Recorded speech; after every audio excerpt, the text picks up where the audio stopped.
We've all played a base building game. Whether building is the primary focus of the game like Minecraft or Conan Exiles, or more of a background feature like Sons of the Forest, every gamer out there has built something. This is Kevin for Base Legend, where we make bases in games, and today we're counting down the 10 things base builders want more of in video games. Coming in at number 10 on this list is better decorations and accessories. Base building is one thing, but making it a home is another altogether. There are some games that don't give us enough decorations to make your base feel filled out. Like Sons of the Forest is a big one, and its predecessor, The Forest. Amazing, robust base building mechanics, but hardly any decorations. Sure, you can put armor racks and animal heads on the wall, but when you explore the various bunkers of the game, you have to wonder why you can't set some of this up at your base. Maybe I'm a little spoiled by games like Fallout 4 and Green Hell that give you the ability to make a base feel comfortable even in the harshest environments, but this is a big one we hear a lot of in the base building community. Let us put in some more decorations. At number 9, it's giving the builders the tools to travel around their bases efficiently. See, most games do have something like this, whether it's like a zipline or an elevator system, but a lot of the indie titles or hardcore survival games like dayz don't have this feature yet. A zipline or elevator allows you to rethink your base design in terms of access and flow. For instance, in Sons of the Forest, I always have a zipline leading right up to my hang glider launcher from a central point on the base. This allows for those quick escapes or even just a satisfying exit to go explore the rest of the game. With games like dayz, the focus is on the immersion and reality, so I understand not having a grappling gun that allows you to propel yourself up a zipline, but Rust did incorporate using the existing elements as ziplines for players to use, so it's not that hard of a request. Green Hell is another game that comes to mind here. It would be incredible to quickly move around your base in the spirits of the Amazonia side of the game, but maybe one day. Number 8 is about those blueprints and schematics. Sometimes you unlock new building items by finding blueprints in the world. Sometimes you unlock them through leveling up your character or skill. Then sometimes you have to progress through the story to a specific part before something often extremely useful is made available to you, and even worse, locked behind a paywall. Here's the thing. Most base building games are within the survival genre. You know, harsh environments or enemies, resource management like food and water, etc. Your goal is to survive and overcome. Grounded does a great job of handling this. As you progress through the game and gather resources, you analyze them and learn new crafting and building recipes.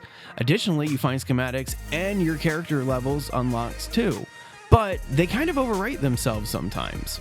Essentially, as your character grows in the game, their knowledge base does too. In fact, I'll go as far as to say that more games should operate like Grounded, because if I can analyze a resource and learn what I can build from that resource directly, or just learn it from leveling up my character, both of those seem more realistic and immersive, but that's just my opinion.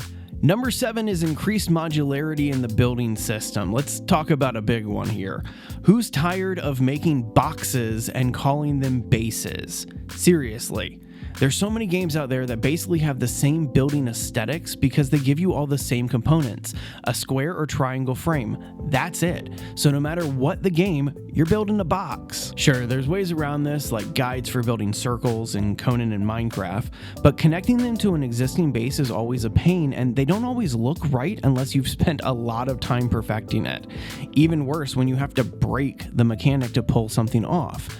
It doesn't have to be much, but things like curved walls can drastically change a build. Not trying to sound like too much of a fanboy, but look at the game Grounded again and all the options you have for structure building.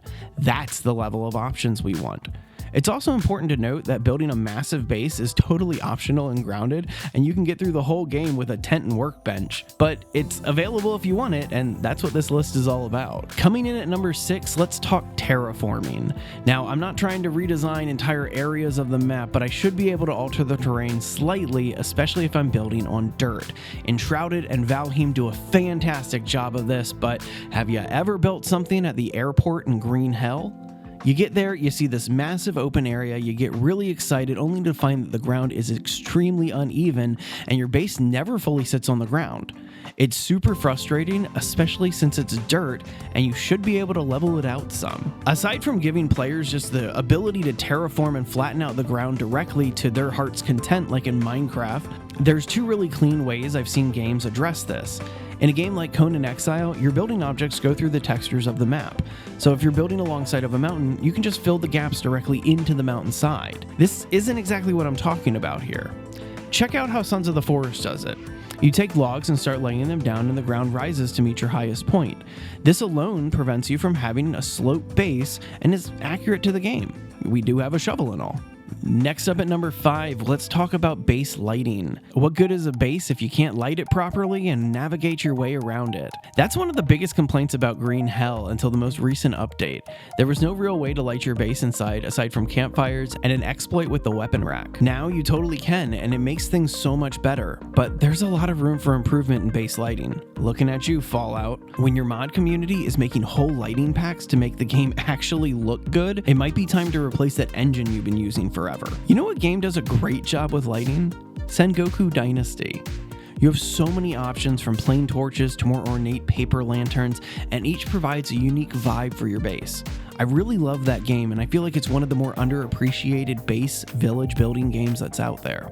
Coming in at number 4, let's talk about base defenses and traps. Some games do them really well. Some games barely try. Sons of the Forest and Green Hell have great examples of a wide variety of traps.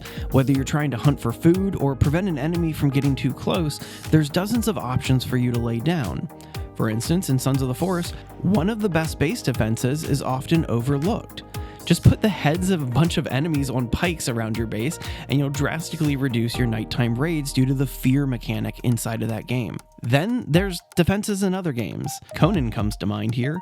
You can build massive siege weapons like trebuchets, dump cauldrons of fire on the levels below, and have dozens of thralls about to defend, but that's about it. The thing that irks me here is Conan is a pretty magical world. I guess with Conan and a lot of other games that don't have the best base defenses like Valheim or Enshrouded, it's more about how you're designing the base to be strategically defensive versus having a massive swinging wrecking ball or Indiana Jones arrow traps. Still think there should be more. For number 3, let's spend some time talking about weather and environments and how to incorporate that into a base. I'm just gonna flat out say it. For survival games, snow is a water resource. If I'm in a snowy area, I should just be able to gather up some snow, melt it down, and increase my hydration. I'm not saying every game needs to be like dayz, but come on. Either way, this is a base building video, so let's talk about the weather and elements in base building games. We all already assume a lot here. Like, if the game has a rain system, your fires are going to be doused if not covered. But I think every builder out there has had that thought that they should be able to build elements into the biome around them to make their base better or stronger. I'm not talking about too many outlandish things either. Once Human has an irrigation system for their crops. Actually, a lot of games with farming systems do too. Valheim has a great windmill for breaking down crops, and the community spent a lot of time building out some pretty cool looking watermills.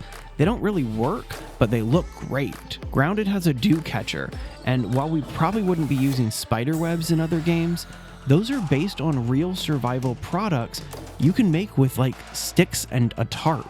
A good base building game has you relying on your base for survival and to replenish your resources. A break from the harsh game world environment. So it's only natural to use the world around you to survive. For number 2, let's quickly talk about co-op base building a bit. More and more games are starting to include the ability for players to team up in survival and base building games, and that's awesome. The solo and co-op can exist in the same world, and sometimes building and hanging out with buddies is a great way to have fun. Base building is one of those features in a game that really allows you to be creative, but it's also relatively laid back. So it's also great for party play. Lastly, at number 1, let's talk about trophy and display systems.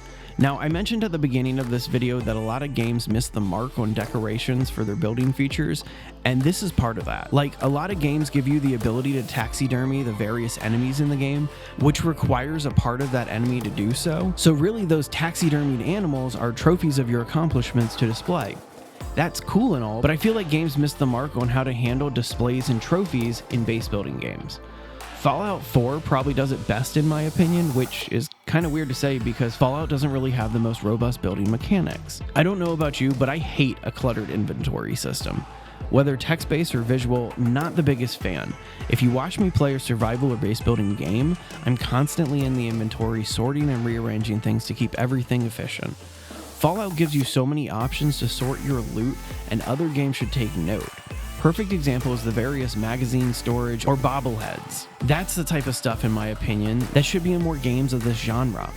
I get that notes are often key items, but let me pull them out of my journal and stack them on a shelf. Sons of the Forest gets a lot of praise for its really unique inventory system. I like it too, but when you're looking for something specific, especially a note, it can take a really long time to find.